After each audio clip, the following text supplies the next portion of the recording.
pas ketika kan kalau warga biasanya untuk di liang lahat ada 3 orang untuk nadangin gitu kan. Ayo turun 3 orang ya. Ketika mayat itu mau dipegang dari bawah, nggak bisa. Kok panas kata badannya. Akhirnya diambil kesimpulan, ya udah kuburin aja. Dua-duanya. Iya. Kedua-duanya dalam satu liang lahat. Hidup-hidup dong. Hidup-hidup. Astaga. Mau nggak mau.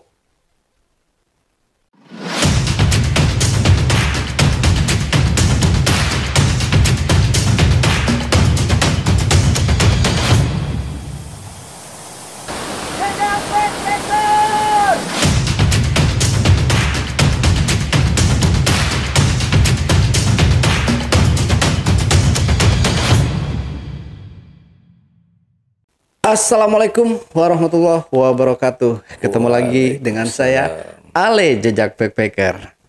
Nah, dalam segmen Cuble, curhat dong Bang Ale. Kali ini saya telah kehadiran seorang narasumber.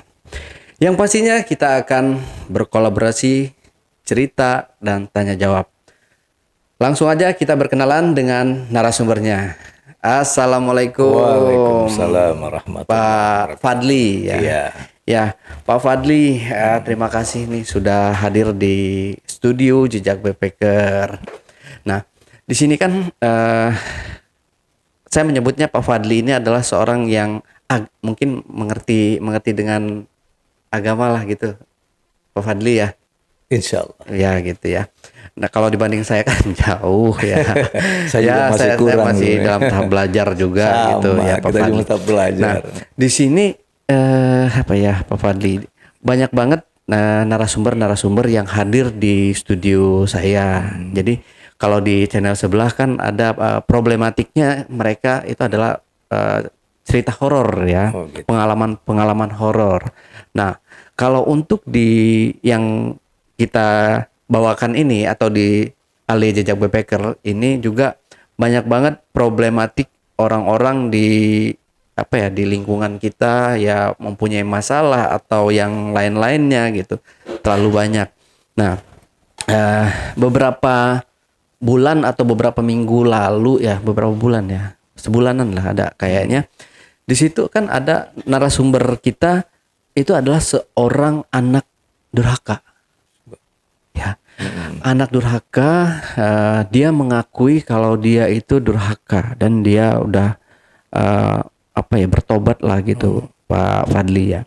Bertobat, kalau kita ngelihat dari kisahnya itu, dia ini memang sangat keterlaluan gitu. Dan saya pun mendengarnya, ya kalau dia belum bertobat sih saya gregetan juga gitu, Pak Fadli. Nah, jadi di sini kejadian-kejadian fatalnya dia yang menghakimi atau menindas orang tuanya itu sangat tidak manusiawi. Seperti contoh, ini salah satu contoh aja yang saya ingat dalam kisahnya si narasumber ini ya. Jadi dia saat itu minta uang buat apalah gitu, buat beli motor atau apa. Jadi dia itu minta sama ibunya. Kebetulan waktu itu ibunya itu sedang melaksanakan sholat. Dia dorong ibunya itu yang udah fatal. Bahkan kejadian-kejadian lain yang lebih fatal lagi, yang mungkin kalau ada filmnya orang pasti nyumpahin gitu, Pak Fadli ya. Nah, di sini menurut pandangan Pak Fadli ya, sebagai orang yang lebih mengerti mungkin ya daripada saya, lebih mengerti dengan ajaran-ajaran agama gitu, Pak Haji. Ini si orang ini apakah dia itu bisa dimaafkan kalaupun dia sudah bertobat dan minta maaf sama orang tuanya yang sudah tiada, seperti itu. Oke, Ya, silakan. Kalau memang dia sungguh-sungguh bertobat, memohon ampun, istighfar kepada Allah, gitu kan. Allah pasti akan memaafkannya. Sebesar dosa apapun yang manusia lakukan, kalau dia benar-benar bertobat dan mengakui kesalahan, insya Allah diampuni. Kecuali syirik. Syirik ya. Iya, dosa yang sangat besar, syirik. Kalau memang dia menyesali, lalu selama itu dia selalu mendatangi kuburan ibunya untuk meminta maaf, mendoakan, saya rasa pasti Allah akan mengampunkan. Allah kan Maha Pengampun. Oke, betul. Sebesar apapun dosanya, Allah akan ampuni kalau memang dia benar-benar bertobat dan menyesali, lalu berubah menjadi baik. Bukan berarti setelah mereka dia melakukan, dia nggak berubah, wah ini beda cerita lagi. Kalau dia memang nggak bertobat, nggak mengakui kesalahan, ini fatal. Tapi kalau memang dia bertobat lalu berubah menjadi anak yang soleh, mendoakan orang tuanya, kan doa dari anak yang soleh itulah yang akan membantu orang tua. Insya Allah Allah akan mengampunkan. Berarti Iya. nih si anak ini insya Allah kalau Benar-benar dia berubah. berarti udah dapat ampunan dari Iya. Allah ya. Asal dia benar-benar berubah ya.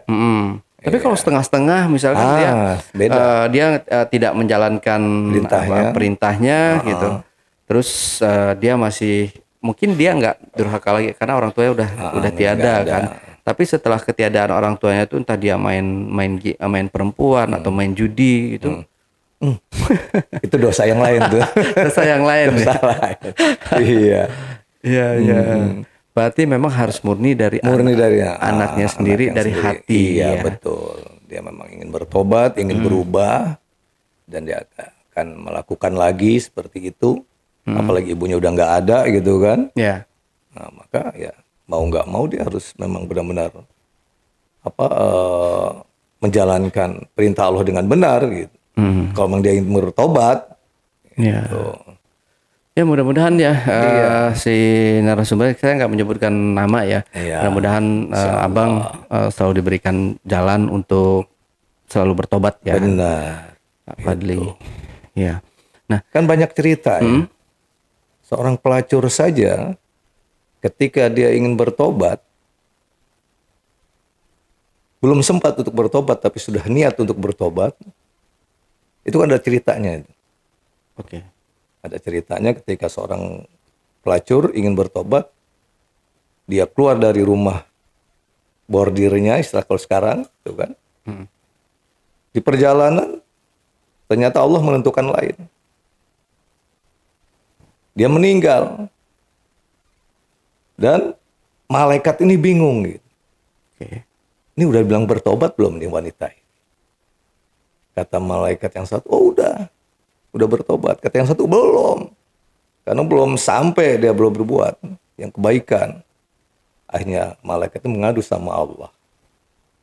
Kata Allah, hitung arah pulang dia. Mana yang lebih dekat? Tempat dia meninggal dengan rumahnya, berapa jaraknya? Dengan dia meninggal ke tempat dia bekerja. Ternyata wanita ini meninggal lebih dekat ke rumahnya. Kata Allah, dia sudah diampuni oleh Allah. Karena dia sudah bertobat, niat, sudah ada niat. Baik. Nah, itu perempuan seperti itu aja Allah ampunkan gitu kan. Oke. Iya. Apalagi ini gitu kan, seorang anak yang sudah menyesali perbuatannya. Lalu dia bermunajat sama Allah, minta ampun. Setiap kali sholat dia doakan orang tuanya. Tidak henti-hentinya dia mendoakan. Insya Allah Allah akan ampuni. Oke. Ya, amin. Mudah-mudahan ya.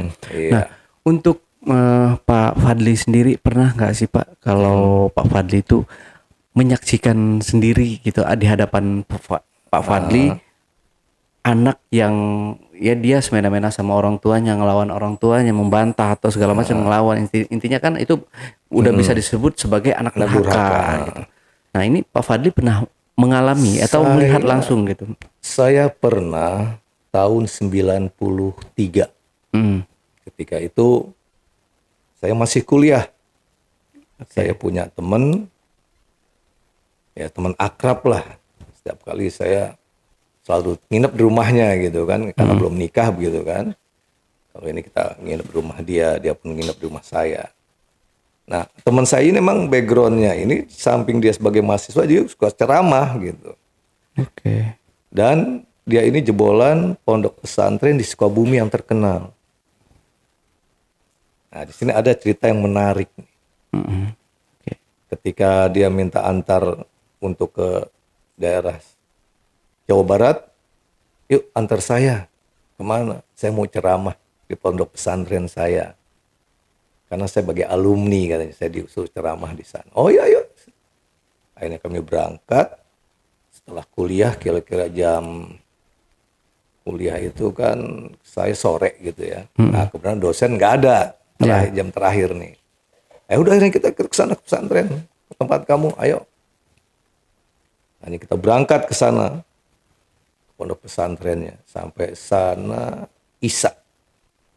Karena bawa motor, rumahnya di Pal. Oh, kita berangkat ke Sukabumi. Nah, sampai di sana, udah mulai itu acara. Acara udah mulai, teman saya naik ke atas mimbar, ceramah, saya nunggu di bawah. Nah, tahu-tahu ada bapak-bapak nih. Oke. Dia bilang, Pak, ada cerita nih. Cerita apa, Pak? Di sini nih, kemarin, katanya, berapa hari yang lalu lah, katanya, dia bilang begitu.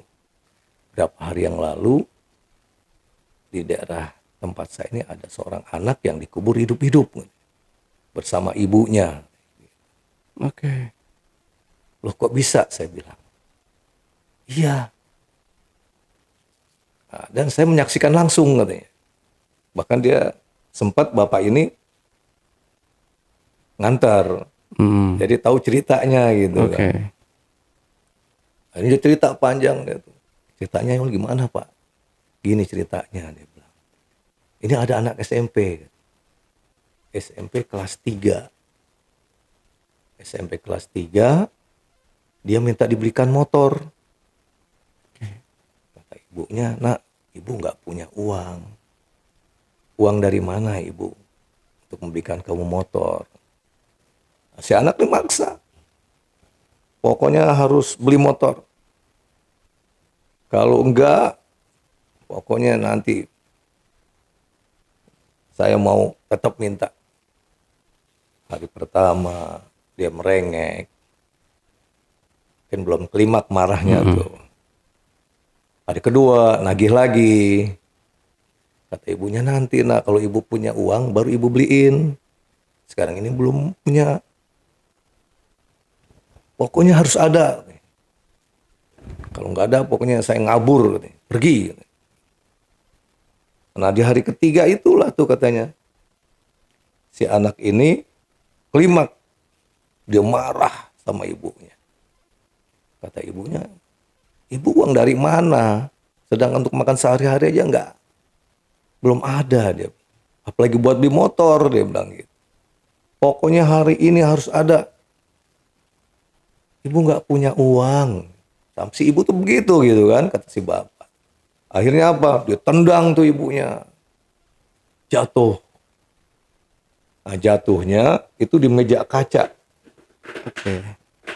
Perutnya itu yang sedang hamil nuncep. Nuncep. Akhirnya kritis, katanya dibawa ke rumah sakit. Rumah sakit, dirawat sama dokter. Di hari ketiga, sebelum ibunya meninggal, itu berpesan, Dok, nanti kalau saya sudah tidak ada, tolong jasad saya jangan dibawa sama orang lain. Biar anak saya yang bawa.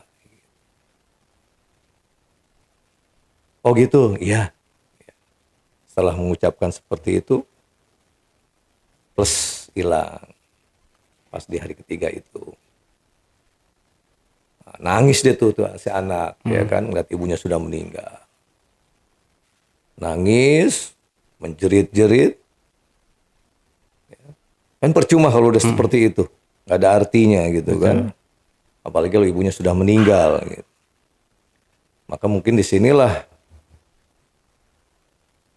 teguran buat si anak nantinya gitu kan. Akhirnya kata dokter,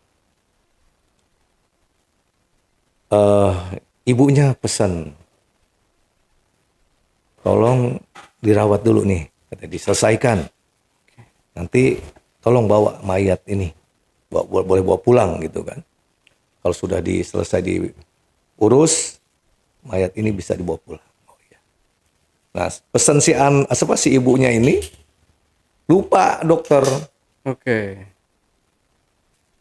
Sampai sempat berapa jam gitu kan, dokter masuk lagi.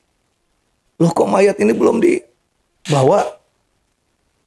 Kata yang keluarganya itu, gimana saya mau bawa, dok? Orang mayat ini ketika akan saya angkat berubah jadi bara api gitu, panas. Oh.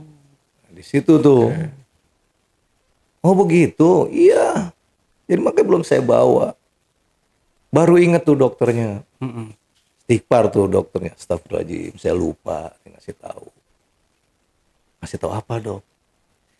Ini ibunya pesan sama saya sebelum dia meninggal. Tolong nanti mayat saya jangan dibawa orang lain. Begitu juga nanti ketika diurus, dimandikan, dikafankan. Itu anak saya yang harus melakukannya. Oh begitu, iya. Pokoknya sampai nanti dikuburkan pun anak saya yang harus bawa. Akhirnya mendengar cerita itu, kabar dari dokter itu, diangkatlah, dipanggil anaknya. Yang lagi mojok katanya, sambil nangis. Udah bawa itu ibu kamu. Ternyata ketika anaknya angkat, itu nggak panas, bahkan enteng gitu kan. Dibawa sampai ke rumah. Nah, seperti biasa kan kalau orang Islam diurus gitu ya, sesuai dengan aturan dalam Islam. Lalu sampai di rumah, dimandikan, dikafankan, lalu disolatkan. Gitu. Dan yang melakukan yang mengkafankan ini dan memandikan ini anaknya, atas instruksi yang bisa memandikan, ayo guyur badannya ini sampai dielap anak-anaknya, sampai seperti itu. Nah, ketika selesai dikafankan, disolatkan, ya kalau di Jawa Barat kan kalau orang meninggal di sore hari biasa malam hari harus sudah dikuburkan, nggak ditunggu sampai besok gitu kan. Ya udah siapin kurung batang, yuk kita kubur. Waktu itu kata yang bapak itu kira-kira sudah jam 5 lah, hampir maghrib. Ya udah bawa, masukin. Ayo Samsudin, masukin tuh ke dalam kurung batang, masukin. Ketika seperti biasa kan keluarga biasanya bantu tuh bawa kiri kanan satu. Ketika kurung batang itu akan mau dibawa, itu nggak bisa keangkat, berat. Sampai akhirnya tambah 2 orang, depan belakang 2 orang, diangkat nggak bisa juga. Tambah lagi 3, depan 3 belakang 3, nggak bisa keangkat. Itu dibikin lupa sama Allah ternyata keluarganya, pesan yang dokter itu. Akhirnya kata ulama setempat, ini kok kejadian seperti ini, kenapa ini? Baru keluarganya sadar, ingat, astagfirullahaladzim, kenapa? Tadi ada pesan, ibunya pesan sama dokter, terus dokter nyampein apa? Bahwa mayat ini nggak boleh diangkat oleh orang lain. Lalu siapa yang bawa? Ya, anaknya. Akhirnya kurung batang itu dibuka lagi, ya anaknya yang bawa. Dibawa ke tempat pemakaman. Waktu itu menjelang Isya. Pas ketika kan kalau warga biasanya untuk di liang lahat ada 3 orang untuk nadangin gitu kan. Ayo turun 3 orang ya. Ketika mayat itu mau dipegang dari bawah, nggak bisa. Kok panas kata badannya. Oh berarti sama anaknya nih turun gitu kan. nggak boleh ada yang nolongin gitu kan. Yang di bawah udah begini, tahu-tahu katanya mayat berubah jadi kayak bara api gitu kan. Akhirnya ya udah, biar anaknya aja yang turun sama ibunya sambil merosot ke liang lahat. Ketika mayat itu mau dimasukkan ke liang lahat, dilepas, itu nggak bisa, nempel. Jadi ke badannya nempel. Akhirnya keluarga bingung, ini kenapa ini? Kok sampai begini gitu kan? Jadi dipanggil kiai sana kan, Pak Kiai gimana ini? Tolong Pak Kiai, sampai Kiai itu jauh bermunajat di depan Allah agar bisa lepas gitu kan. Ternyata nggak lepas-lepas. Mungkin inilah yang dikatakan oleh Allah. Ridullah wa fi ridho walidain. Wa suktullah wa fi suktu walidain. Murka Allah, apa ridho Allah, tergantung ridho orang tua. Betul. Murka Allah tergantung murka orang tua. Mungkin disitulah Allah murka. Kenapa orang tuanya murka? Udah Allah murka. Karena orang tuanya murka, lalu Allah murka akhirnya. Jadi buat anaknya itu nempel di badan ibunya. Kan kalau murka apa ibunya ridho, pasti Allah kan ridho gitu kan. Tapi ketika itu ibunya kemungkinan ketika meninggal nggak ridho nih. Dan orang tuanya juga akhirnya Allah nggak ridho juga. Akhirnya Allah murka. Kenapa? Orang tuanya juga murka gitu ternyata gitu kan. Nah, jadi ridho Allah tergantung ridho orang tua. Murka Allah tergantung murka orang tua. Makanya seorang anak nggak boleh nih menyakiti orang tua seperti ini. Akhirnya mereka merembuk tuh. Gimana caranya nih untuk melepaskan anaknya ini dari badan ibunya? Sampai seorang kiai didatangkan, ajengan gitu ke sana. Berdoa sama Allah, mohon Allah memberikan keriduannya buat anak ini. Ternyata nggak bisa. Karena hari sudah malam, akhirnya keluarganya rembuk gitu. Gimana yang terbaik nih? Akhirnya diambil kesimpulan, ya udah kuburin aja. Dua-duanya. Iya. Kedua-duanya dalam satu liang lahat. Hidup-hidup dong. Hidup-hidup. Astaga. Mau nggak mau. Tapi itu keadaan anaknya ikhlas atau sampai Ya nangis? bisa aja mungkin ikhlas ketika itu gitu kan. Kalau ini yang terbaik gitu kan. Udah pasrah. Saya bilang, Bapak masih tahu kuburannya? Oh masih. Oh, boleh nih besok pagi. Iya. Kita diantar ke sana. Ya Allah, astagfirullah. Ini Pak kuburannya.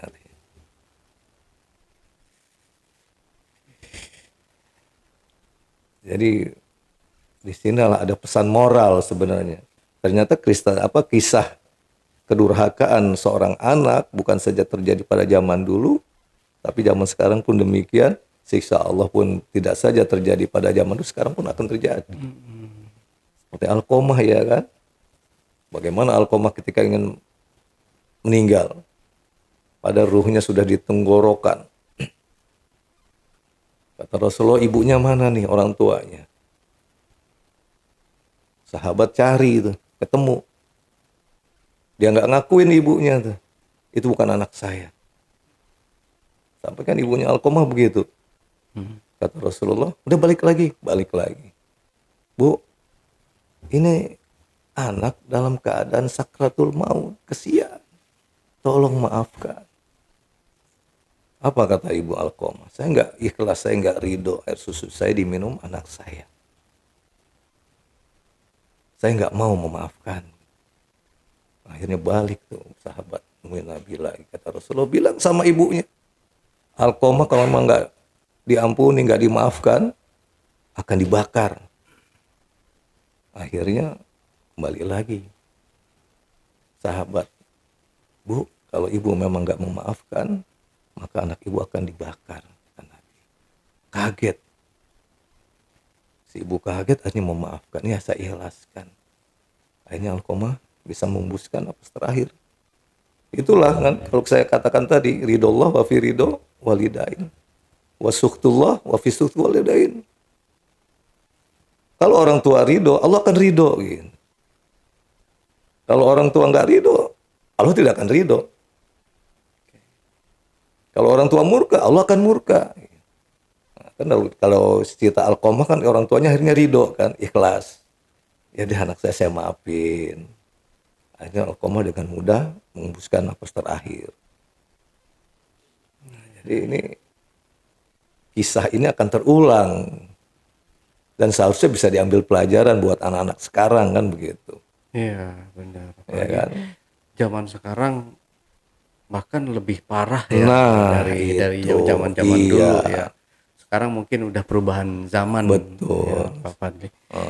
Sekarang aja tuh apa ya, anak itu kalau dulu itu kan, kalau yang saya dengar ya, bukan kita bilang dipanggil atau disuruh sama orang tua Iya, nih, betul. suruh beli cabe ke warung. Nggak Nanti boleh. aja. Kan nggak boleh. Nggak boleh, kata seharusnya ya. saja nggak boleh. Aja gitu. udah sangat Iya, berdosa gitu. benar. Apalagi kalau kita Betul, melawan. sampai melampaui batas, melawan seperti itu. Gitu kan. Apalagi kalau ada seorang anak sampai menuntut ibunya ke pengadilan gitu kan. Iya, sangat ironis Iya. banget kayak gitu. Sampai membunuh orang tuanya, itu kan udah benar-benar durhaka sama sekali gitu kan. Ini sampai sekarang ada seperti Makanya itu yang saya takutkan, Pak Fadli ya. Iya. Mungkin saya juga dulu ya namanya salah sama Iya, orang betul, tua tuh pasti betul, ada. pasti ya. ada. Tapi memang untuk kejadian-kejadian fatal ya alhamdulillah nggak ada Iya, sih ya. betul. Cuma mungkin pernah menyebutkan nanti aja Iya. gitu. Betul. Mungkin semua anak atau semua orang tuh pernah lah mengucapkan kayak benar. gitu ya. Tapi setelah saya dengar ceramah atau kajian-kajian dari penceramah agama gitu. Oh, jadi kita itu mengucapkan Saja. aja udah berdosa, udah nggak Betul, boleh nggak boleh. gitu. Apalagi Baru tahu sampai saya. mengeluarkan caci maki, sumpah serapah sama orang tua. Bahkan sampai sekarang anak pun ada yang mengatakan, masa sih orang tua nggak bisa salah gitu. Iya. Ada yang sampai anak tuh begitu. Masa orang tua nggak bisa salah? Sampai saya pernah ada menghadapi seperti itu tuh. Saya bilang kamu harus berbakti sama orang tua, nggak boleh melawan. Masa sih Pak? Kalau orang tua salah masa kita diem? Saya bilang orang tua kamu tuh sayang sama kamu, ngelarang, bukannya benci. Orang tua tuh nggak ada yang salah, saya bilang. Kalau menurut kita memang salah gitu ya, tapi kita jangan mengatakan salah gitu. Orang tua itu nggak ada yang salah. Itu terbaik buat kita, orang tua itu nasihatin kita gitu. Ya tetap aja Pak. Sampai saya juga, ya Allah, ini anak benar-benar susah banget dibilangin. Sampai saya ketika ngajar juga ada yang begitu anak. Masa sih Pak orang tua nggak ada yang salah? Ya nggak ada yang salah. Walaupun menurut kita salah, cuman kan kita nggak boleh mengatakan orang tua salah. Yeah. Kamu udah apa yang kamu lakukan untuk orang tua? Kamu udah bisa membantu orang tua tuh apa coba? Apa yang sudah kamu berikan untuk orang tua? Udah ada? Belum Pak. Ya iya. Kamu udah bisa membahagiakan orang tua? Belum Pak. Ya iya saya bilang. Kamu belum bisa membahagiakan orang tua, kamu sampai mengatakan seperti itu. Iya sih Pak.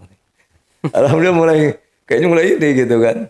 Iya sih Pak. Iya. Bukan iya sih Pak, saya bilang. Kenyataan memang begitu. Kamu udah apa memberikan untuk orang tua apa coba? Udah ada belum? Belum Pak. Iya belum. Kalaupun nanti kamu jadi pengusaha, memegang punya PT atau jadi direktur atau apa, saya bilang. Kamu belikan nih ibu kamu nih rumah komplit, ada mobil, ada isinya. Itu kamu belum bilang bisa dikatakan udah membahagiakan orang tua, belum saya bilang. Walaupun kamu datangkan 2 gunung emas nih kasih orang tua, kamu udah bisa bayar jasa orang tua kamu, belum saya bilang. Kalau dibandingkan dengan jasa orang tua ketika dia hamil, melahirkan kamu, di antara hidup dan mati. Akhirnya ya di antara mereka ada yang, iya benar juga ya Pak, iya. Ya, sangat betul sekali ya. Teman-teman makanya jaga banget ucapan teman-teman ke lisan kita ya, khususnya ke orang tua. Karena setiap langkah dan setiap ucapan dari orang tua itu adalah doa. Doa. Makanya doa orang tua itu keramat sebenarnya. Keramat Betul. berjalan orang tua itu. Betul, makanya saya sangat menjaga banget Iya. kata-kata saya itu biar orang tua ini nggak sakit hati atau gimana Benar. gitu. Bahkan cerita yang tadi itu saya bawakan tuh di sekolah itu. Saya cerita depan anak-anak.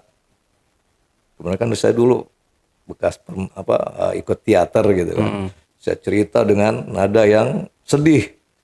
Anak-anak pada nangis. Pak sedih Pak. Iya kamu jangan ngelawan orang tua makanya. Iya Pak. Ketika muhasabah juga ketika mau kelulusan, mau ujian, saya bilang kamu mau ujian. Keberhasilan kamu karena berkat doa orang tua. Kamu nanti kalau mau ujian, minta doa dari orang tua. Jadi suksesnya kamu nggak lepas dari orang tua, saya bilang. Pas acara itu menangis mereka emang sebagian. Aduh, sedih kan. Iya. Kamu tuh berhasil bukan orang lain. Orang tua, saya bilang. Oke. Nah, kalau ini nih kita Pak Fadli ya. Kita gimana sih kalau misalnya kita sebagai orang tua nih, kalau saya sebagai orang tua dan punya anak, nantinya kita itu yang kita tanamkan ke anak kita biar anak kita itu tetap hormat sama orang tua, patuh sama orang tua, dan biar gimana ya, biar dia nggak durhaka itu seperti apa sih menurut Pak Fadli? Kalau berbicara masalah orang tua bagaimana cara mendidik anak menjadi anak yang soleh, ya ini kan kalau kita lihat rujukannya Al-Quran, pertama yang harus ditanamkan adalah akidah. Akidah. Makanya kata Luqmanul Hakim sama anaknya, ya bunaya lastustrik billah. Hai anakku, janganlah engkau menyekutukan Allah. Itu yang pertama kali pelajaran yang diajarkan seorang orang tua kepada anaknya. Seharusnya itu pertama. Kenapa? Karena orang tua itu kan pendidikan awal. Pendidikan yang paling berpengaruh di dalam kehidupan ini seorang anak ini pendidikan orang tua, bukan guru. Guru kan terbatas waktunya, hanya sekian jam saja. Tapi yang paling yang paling benar-benar gitu kan, itu orang tua, pendidikan orang tua yang sangat berpengaruh buat anak. Ini kan ada ceritanya nih. Ya. Dulu pernah ada seorang raja, dia berdebat sama seorang menteri. Kata raja, pendidikan di luar orang tua itu lebih berpengaruh daripada pendidikan orang tua. Kata si orang raja. Kata si menteri, oh enggak. Justru pendidikan yang berpengaruh itu pada anak itu pendidikan orang tua. Itu pendidikan awal. Sampai raja marah gitu kan sama menterinya. Ya udah ngarahannya si menteri. Pada suatu hari raja ini mengadakan resepsi. Dan di dalam resepsi ini yang menyuguhkan makanan, hidangan, itu bukan manusia, tapi seekor kucing. Gitu. Seekor kucing sedang membawa air, makanan. Lalu si menteri ini ingat waktu perdebatan. Dia bawa tuh tikus gitu kan.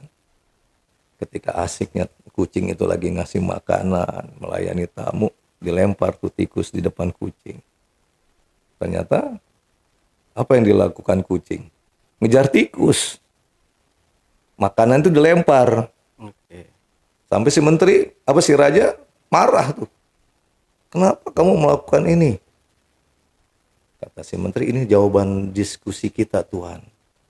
Kan Tuhan beranggapan bahwa pendidikan lingkungan itu lebih berpengaruh kepada si anak daripada pendidikan orang tua. Maksudnya apa?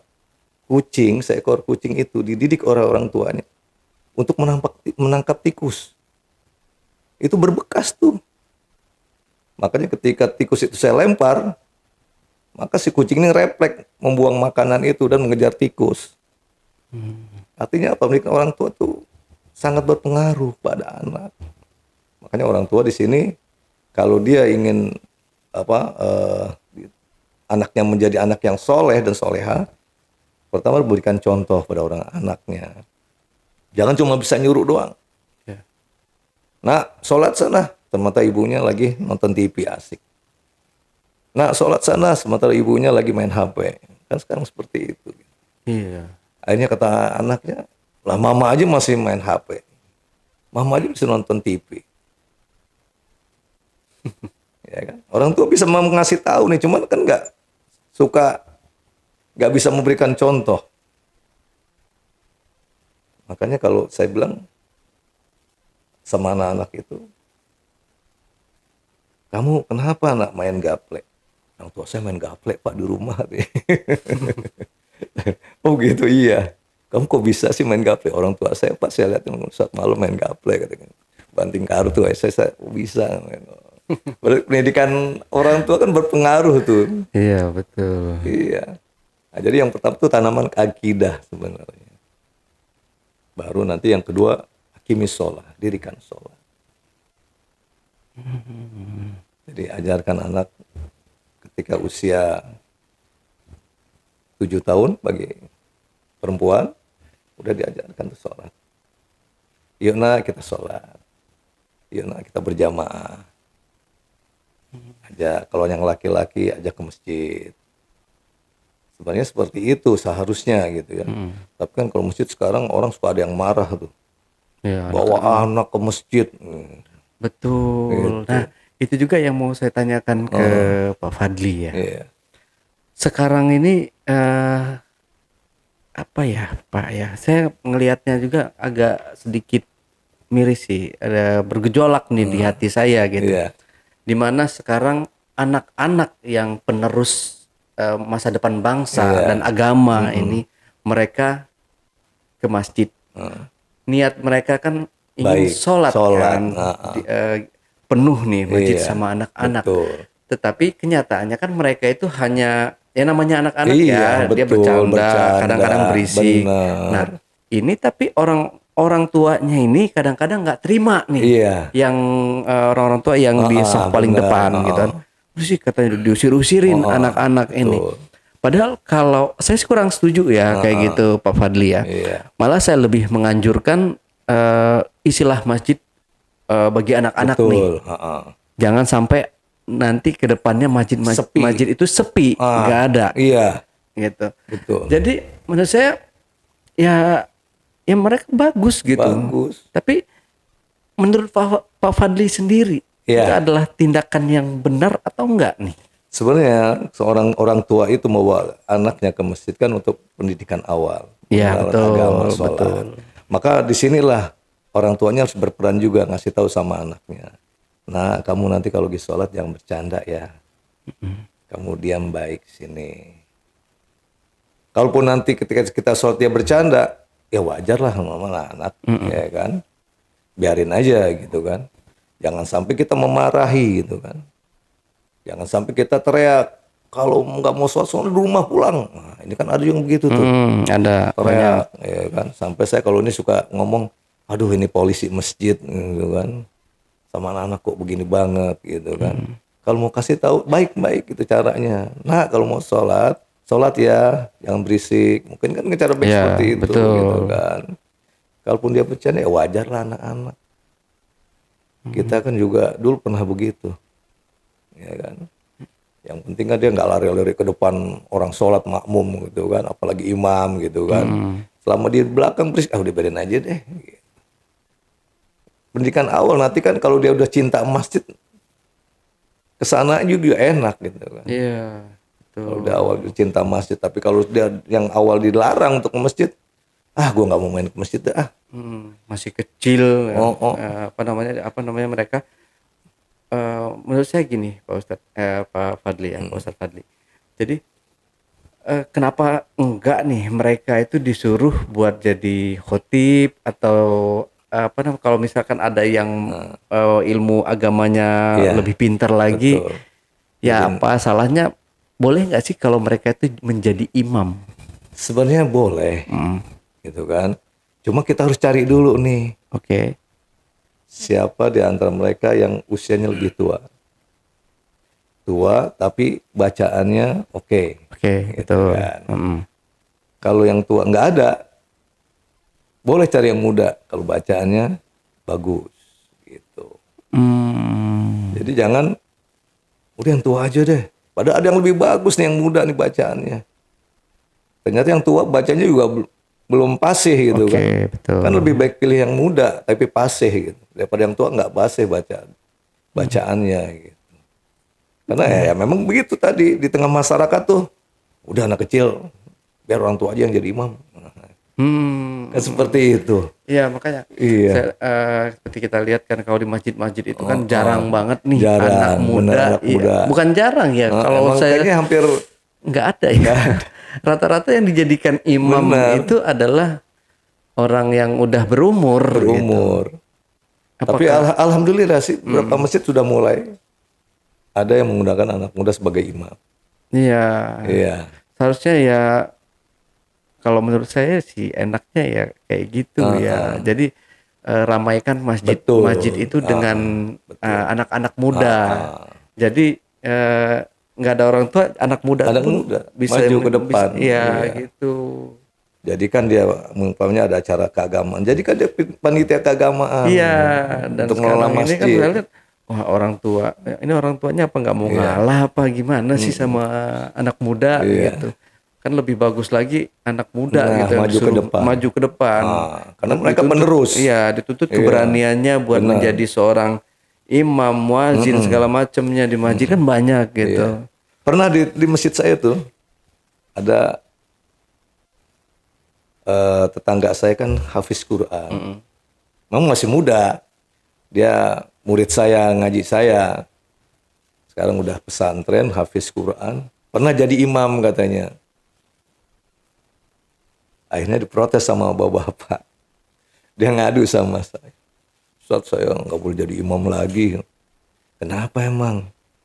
Saya baca Fatihahnya nggak pakai bismillah, tapi bismillah mati. Saya bilang makanya kamu kalau begitu jangan ini. Kamu ini dapat ajaran di pesantren umpamanya baca bismillahnya dalam hati. Ketika di masyarakat, kamu jangan gunakan itu gitu. Di masyarakat umpamanya baca sholatnya bismillah dijelaskan, ya udah jelasin aja nggak apa-apa saya bilang. Kalau di lingkungan seperti itu saya bilang. Kalau memang kamu ada di lingkungan orang yang ketika baca Fatihahnya di dalam hati ya kamu seperti itu. Beradaptasi saya bilang, oh gitu. Iya. Terus diprotes sama orang tua. Jadi imam gitu. Bismillahnya nggak kedengeran.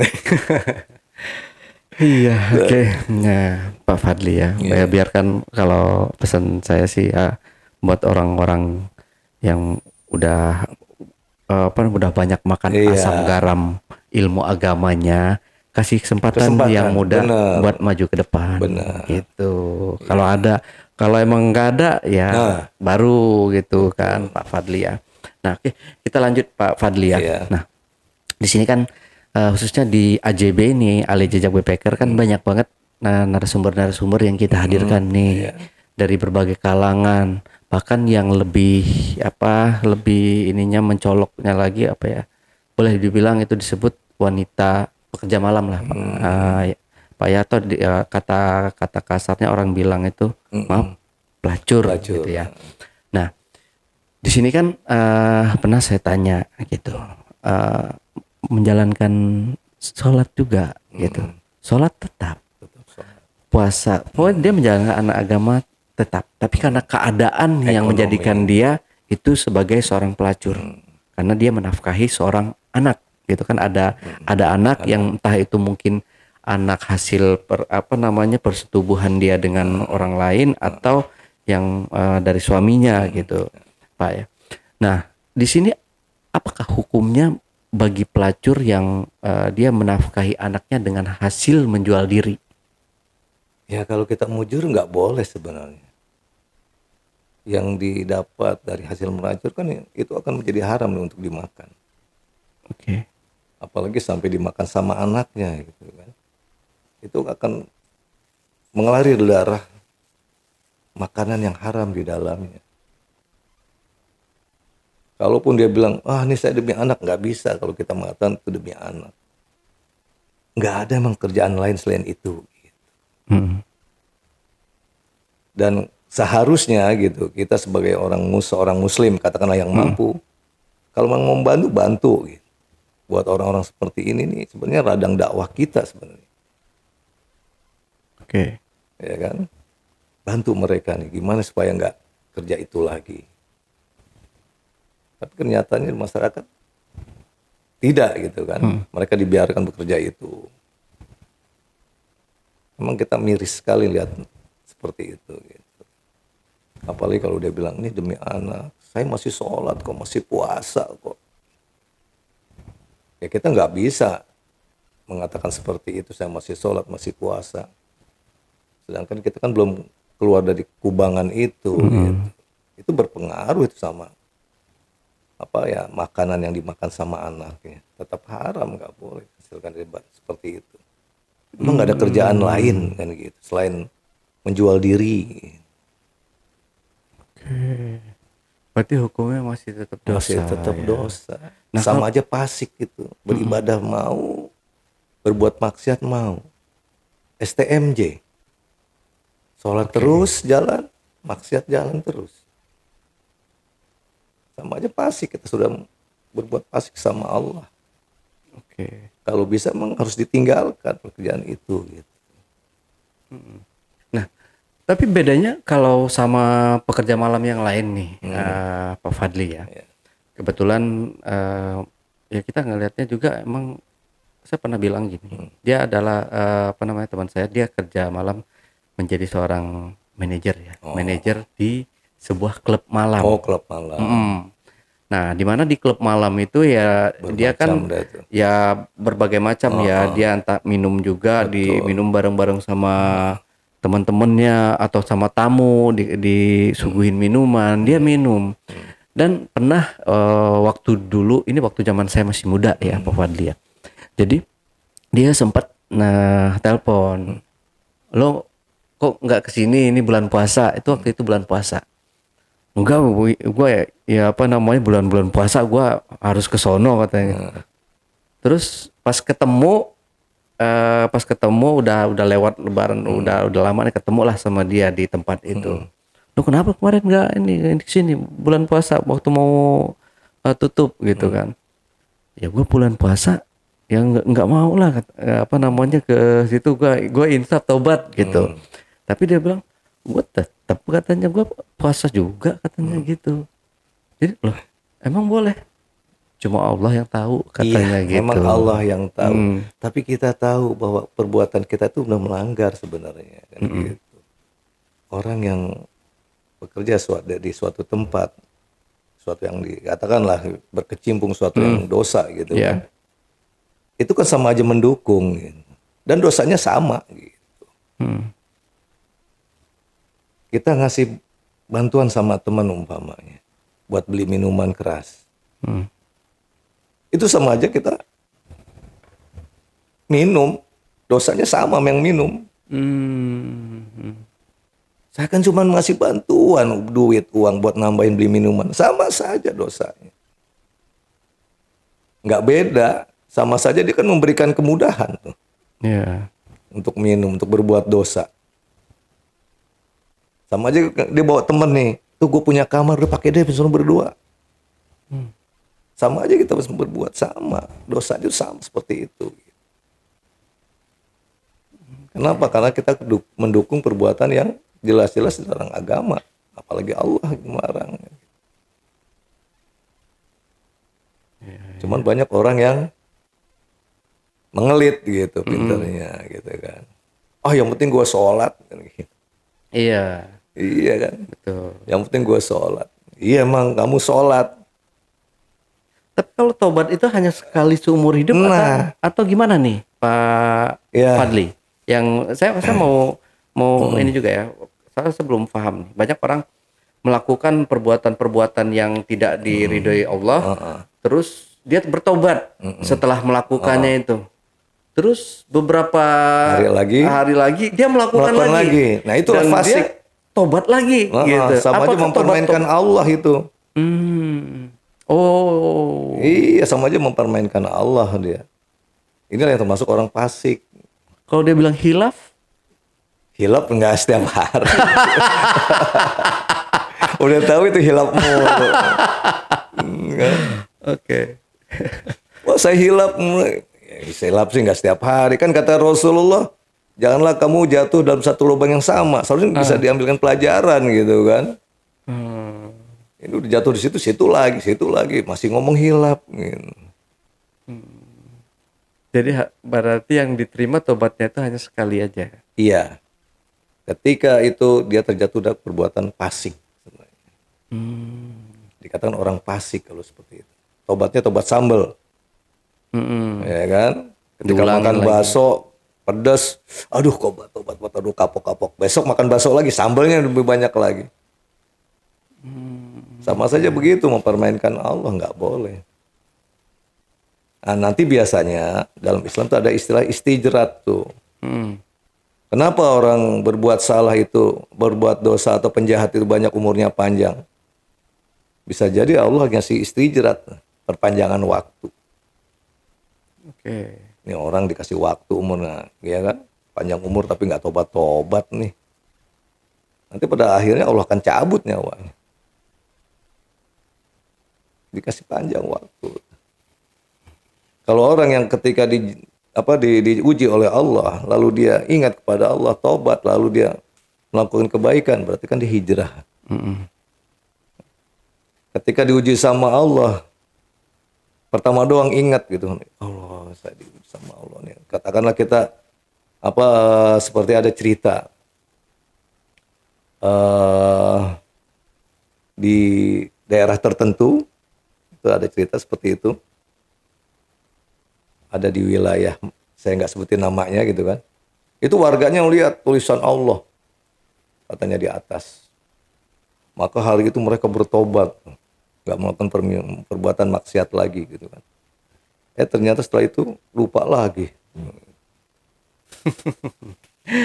Hanya sesaat tobatnya. Iya. Oke, Pak Fadli, saya rasa udah cukup ya. Pak Fadli mungkin terakhir ini Pak Fadli ada yang perlu disampaikan lagi nggak nih buat teman-teman penonton di rumah? Ya. Silahkan pesan dan kesannya mungkin ada yang mau disampaikan. Ya, saya hanya berpesan sama seorang anak khususnya, cobalah kamu taatlah selain kepada Allah, Rasul, dan kamu harus berbakti pada orang tua kamu. Nggak usahlah kita membantah dengan orang tua. Orang tua kan sayang sama kita. Apa yang dikatakan orang tua itu karena kesayangan orang tua buat kita. Makanya kita nggak boleh menganggap orang tua itu salah. Orang tua nggak salah. Walaupun menurut pandangan kita salah gitu kan. Tapi orang tua itu nggak salah. Sekarang apa yang sudah kita berikan untuk orang tua? Udahkah kita memberikan kebahagiaan untuk orang tua? Belum. Kalaupun kamu berikan sesuatu untuk orang tua, itu belum bisa dikatakan berikan kebahagiaan. Walaupun sampai kamu mendatangkan, kamu belikan rumah komplit, ya kan, mobil, apanya, semuanya ada di dalamnya. Kamu belum bisa dikatakan berbakti dengan orang tua. Masih belum. Walaupun kamu datangkan gunung, kata Nabi kan begitu. Walaupun kata Nabi, kamu datangkan 2 gunung emas dengan diniatkan untuk membalas jasa orang tua, itu belum bisa dikatakan membalas jasa orang tua. Masih jauh. Oleh karena itu, taatlah kepada orang tua. Dengerin apa ucapannya. Gitu kan. Iya. Kalaupun orang tua kita anggap salah, ya nggak usahlah kita anggap salah. Orang tua itu karena sayang sama kita.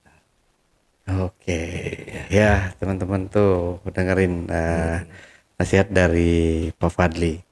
Dan ini temanya kita mendatangkan salah satu mungkin boleh dibilang tokoh ya yang mengerti agama ya dibanding saya gitu.